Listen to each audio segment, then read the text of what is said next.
Hi guys, welcome back to my channel. This is CA Mamta and I am back again with another video. This video is all about how to study a practical subject in CA, CMA, CS. And इसको आज मैं आपको explain करूँगी एक example के साथ by taking up a subject, for example SCMP and मैंने SCMP को कैसे पढ़ा था मैं आज आपको वो बताऊंगी एंड ये C S and C M S student सारे फॉलो कर सकते हैं। वैसे तो S C M P subject अब सेल्फ पेस्ड मॉड्यूल में कन्वर्ट हो गया है in C A new course, but C M A में अभी भी देर इज कॉस्ट अकाउंटिंग जहाँ पर ये चैप्टर्स हैं। And honest disclaimer, this video is not at all sponsored and this is based on my personal experiences and मेरा personal experience अच्छा रहा है and that's why I'm sharing this with you all. Talking about SEMPE, I took classes from Sankalp Kanstia sir and since I had to convert it to new course जो अब और new हो गया है तो इसलिए मुझे दोबारा classes लेनी पड़ी costing की। तो I took Google Drive lectures from him, purchased his books, 2 books were there and I purchased his magic book also. We'll talk about this later. So, proceeding forward, just a reminder that you can study any other practical subject also by following these techniques. So, I took lectures and simultaneously I had made a register जिसमें जो sir class में concepts करवाते थे या question solve करवाते थे, I use to write everything, I use to solve everything by my hand. And अगर sir कोई होमवर्क भी देते थे कि ये क्वेश्चन होमवर्क में करके आना, कोई सिमिलर क्वेश्चन ही देते थे वो सो दैट हमारी प्रैक्टिस हो जाए, तो मैं उस क्वेश्चन के लिए जगह छोड़ती थी कि मैं after completing this lecture this class I will solve that homework question by my self. And मेरी एक पर्सनल हैबिट थी फॉर प्रैक्टिकल सब्जेक्ट्स, मैं रजिस्टर जिसमें सॉल्व करती थी उसमें मैं रजिस्टर पे पेज नंबरिंग करती थी एंड जहाँ रजिस्टर पे मैंने क्वेश्चन नंबर 1 लिखा है तो मैं वहाँ पर पेज लिखती थी बुक का, पेज नंबर 20 ऑफ बुक।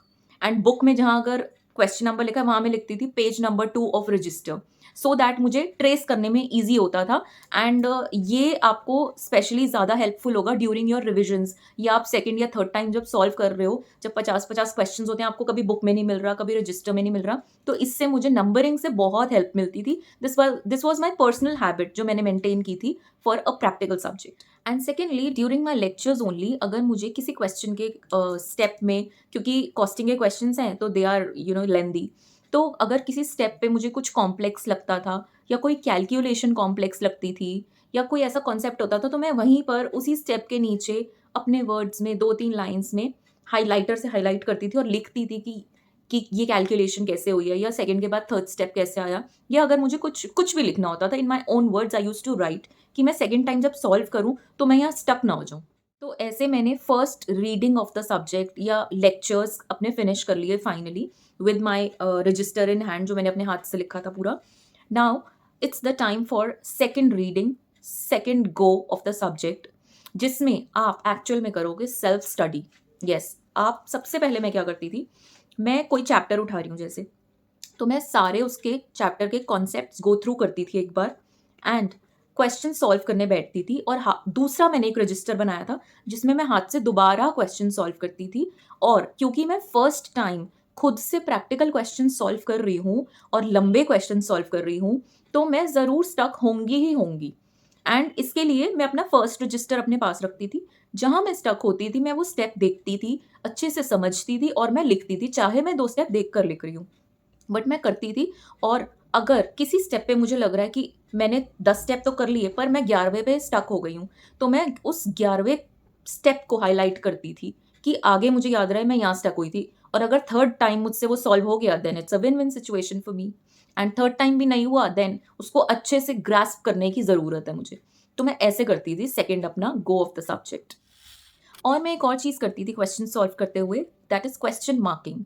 अब क्वेश्चन मार्किंग क्या होता है कि मैं जो सुपर ईजी क्वेश्चंस हैं उन पे मैं लिखती थी सुपर ईजी, जिससे मुझे ये पता चलता था कि मैं I don't have to see those questions again and again और टाइम वेस्ट हो मेरा।